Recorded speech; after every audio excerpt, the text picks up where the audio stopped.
We'll guide you through how to review Claude Security effectively on your desktop. If you find this helpful, consider subscribing and liking the video. First, open your web browser and go to the Claude AI website.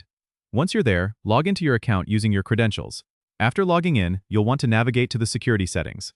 You can usually find this by clicking on your profile icon or account name in the lower left corner and selecting Securities from the drop-down menu. This section will provide you with an overview of your current security settings. Look for options to review login history, which shows all recent access to your account, including dates and locations. If anything seems unfamiliar, it's a good idea to change your password immediately. To do that, find the Change Password option, usually located under the security settings, and follow the prompts to set a new, strong password.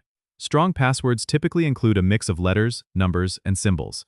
Next, ensure that two-factor authentication, or 2FA, is enabled. This adds an extra layer of security by requiring a code sent to your phone or email whenever you log in from a new device.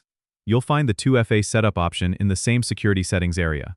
If it's not enabled, follow the instructions to activate it. Finally, check if there are any authorized applications connected to your account. If there are any that you don't recognize, revoke their access immediately to keep your account secure. Regularly reviewing these settings can help prevent unauthorized access and keep your account safe. Don't forget to subscribe and comment if this helped you out.